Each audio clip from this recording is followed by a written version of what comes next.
नमस्कार दोस्तों, स्वागत एक बार फिर से आपका लवशना टूल चैनल्स में। हम daily mains practice question answer देख रहे थे।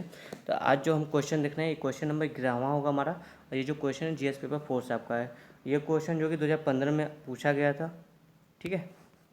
तो प्रीवियस ईयर का भी क्वेश्चन हमको रिवीजन करना चाहिए, जिससे क्या होता है, एक बेटर अंडरस्टैंडिंग होती है कि एक्चुअली जो यूपीएससी एग्जाम है वो हमसे पूछना क्या चाहती है, किस तरह से वो जो कि हमसे क्वेश्चन की डिमांड करती है। तो ये हमको समझने में थोड़ा सा आसानी होता है। चलो फटाफट देर ना करते हुए फटाफट शुरू करते हैं। अगर आप चैनल पर नए हैं तो चैनल से जुड़ जाए। चलो ये रहा क्वेश्चन, ध्यान से देखो। क्वेश्चन है, पर्यावरणीय नैतिकता का क्या अर्थ है, इसका अध्ययन करना किस कारण महत्वपूर्ण है। पर्यावरणीय नैतिकता की दृष्टि से किसी एक पर्यावरणीय मुद्दे पर चर्चा करें। ठीक है, क्वेश्चन देखो एक है और आप ये ध्यान रखो, शब्द कितना है, 200 शब्द है, 10 मार्क्स का ये क्वेश्चन है। क्वेश्चन बहुत ईजी है, ठीक है। ये आपके डायरेक्ट सिलेबस में लिखा है, पर्यावरणीय नैतिकता जो जीएस पेपर 4 का है। अगर आप वहाँ पर खोलोगे तो इन्वायरमेंट एथिक्स जो कि डायरेक्ट टॉपिक आपका मेंशन है, तो ये डायरेक्ट क्वेश्चन उठाया गया टॉपिक से, ठीक है। क्वेश्चन पहले हम समझते हैं एज ऑलवेज कि क्या क्वेश्चन से डिमांड कर रहा है। क्वेश्चन कर रहा है पर्यावरण नैतिकता क्या है, हमको इसका डेफिनेशन बताना है। पहला की पॉइंट ये है।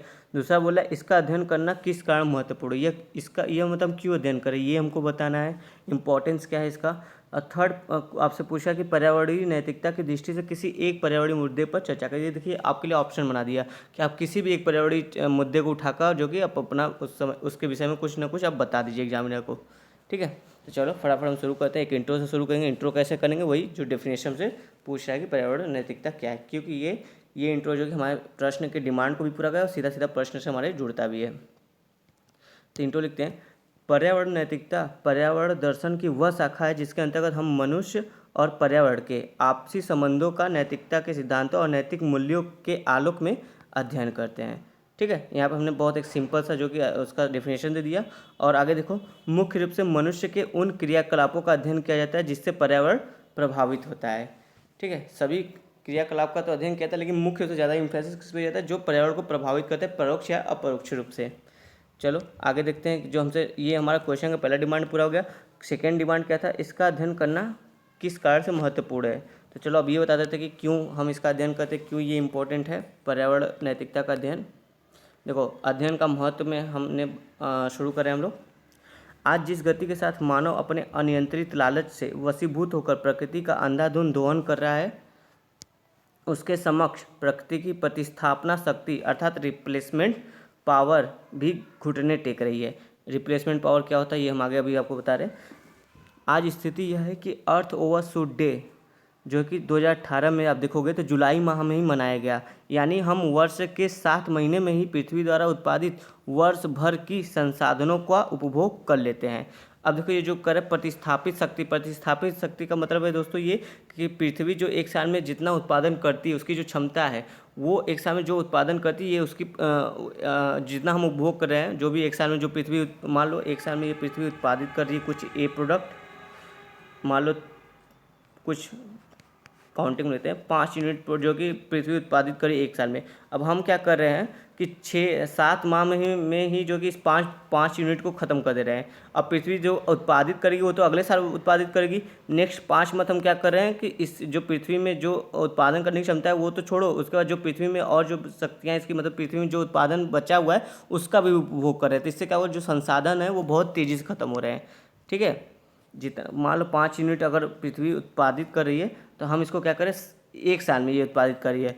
देखो बैलेंस तो तब होगा ना जबकि हम एक साल में इसको ख़त्म कर दें, लेकिन हम क्या करें, इसको 7 माह में ही जो 5 यूनिट को ख़त्म कर दें। तो नेक्स्ट 5 मंथ हम क्या करें कि इसका जो और जो इसके सोर्स है उसको हम लोग ख़त्म कर रहे हैं। तो उम्मीद आप समझ गए होंगे प्रतिस्थापना शक्ति या रिप्लेसमेंट पावर क्या है पृथ्वी की, या अर्थ ओवरशूट डे किसे कहते हैं, ठीक है। तो अर्थ ओवरशूट डे जो कि हम पहले जो क्या होता था, हम लोग जो कि सितंबर या अक्टूबर में सेलिब्रेट करते थे, लेकिन इतना ज़्यादा हमने जो खपत करना शुरू कर दिया कि अब ये जुलाई माह में ही हम लोग सेलिब्रेट करें। देखो आगे क्या कहता है, यानी हम वर्ष के 7 महीने में ही पृथ्वी द्वारा उत्पादित वर्ष भर के संसाधनों का उपभोग कर ले रहे हैं। यही स्थिति रही तो हमारे भौतिकवाद प्रवृत्ति को पूर्ण करने के लिए जल्द ही हमें 2 पृथ्वी के संसाधनों जितनी आवश्यकता होगी। देखो अब जब 7 महीने में हम एक पृथ्वी का संसाधन खत्म कर दे रहे हैं जो कि एक साल में वो पूरा करती है, तो हमें ऐसे ही एक और पृथ्वी की आवश्यकता होगी जो कि हमारे वर्ष भर के एक साल के उपभोग को खत्म कर पाए, जबकि दूसरी पृथ्वी तो है ही नहीं, ठीक है। तो इसलिए जो कि इसका महत्व बढ़ जाता है हम लोग के लिए। मानव जीवन के अस्तित्व के लिए पर्यावरण संरक्षण पहली शर्त है, इसलिए पर्यावरण नैतिकता का अध्ययन आवश्यक है। गांधी जी ने एक बार कहा था, प्रकृति के पास हमारी ज़रूरतों को पूर्ण करने के पर्याप्त साधन है, पर हमारी लालच को पूरा करने के लिए नहीं। ठीक है दोस्तों, ये हम गांधी जी के कोटेशन से क्या करते हैं, अपने पॉइंट को और स्ट्रांग करते हैं। चलो अब आगे देखते हैं। जो इस बोला कि किसी एक मुद्दे पर आप जो कि चर्चा करें पर्यावरणीय मुद्दे पर, वो लास्ट वाला जो क्वेश्चन का मांगे क्यों महत्वपूर्ण, ये हमने बता दिया। अब देखो कि इसका जो कि किसी एक मुद्दे पर चर्चा करते हैं, तो मैंने यहाँ पर क्लाइमेट चेंज को ले लिया है। मानवीय क्रियाकलापों के फलस्वरूप ही वैश्विक वन क्षेत्र में अप्रत्याशित गिरावट आई है तथा भौतिक प्रगति के साथ पर्यावरण में ग्रीन हाउस गैसों की मात्रा बढ़ गई है। ठीक है, एक सेकंड, ये मिस्टेक हो गया थोड़ा सा। शुरू से करते हैं। मानवीय क्रियाकलापों के फलस्वरूप ही वैश्विक वन क्षेत्र में अप्रत्याशित गिरावट आई है तथा भौतिक प्रगति के साथ ही पर्यावरण में जो कि ग्रीन हाउस गैसों की मात्रा बढ़ गई। भौतिक प्रगति मतलब जो हम इंडस्ट्री लगा रहे हैं, बहुत सारे वाहन चल रहे हैं, तो इससे क्या हो रहा है, ग्रीन हाउस गैसों की मात्रा प्रकृति में बढ़ गई, जिससे क्या हो रहा है, ग्रीन हाउस गैसों की मात्रा बढ़ रही है, जिससे वैश्विक तापमान जैसी समस्याएं उत्पन्न हो रही है। परिणाम स्वरूप समुद्री जल स्तर बढ़ने से द्वीपीय देश जलमग्न होने के कगार पर है। ठीक है, देखो पूरा देश ही जो कि जलमग्न होने की स्थिति में आ गया है। अब आते हैं इसके कंक्लूजन पे। इसलिए अगर अभी भी समय रहते मानव जाति ने पर्यावरण के प्रति नैतिक जिम्मेदारी नहीं निभाई, तो वह दिन दूर नहीं जब यह जीवनदायिनी प्रकृति ही, ठीक है, ये जो जीवन देने वाली प्रकृति है, यही जो है कि सबके विनाश की आधारशिला रखेगी। ठीक है दोस्तों, ये रहा क्वेश्चन का आंसर। कंक्लूजन भी हमने कर दिया।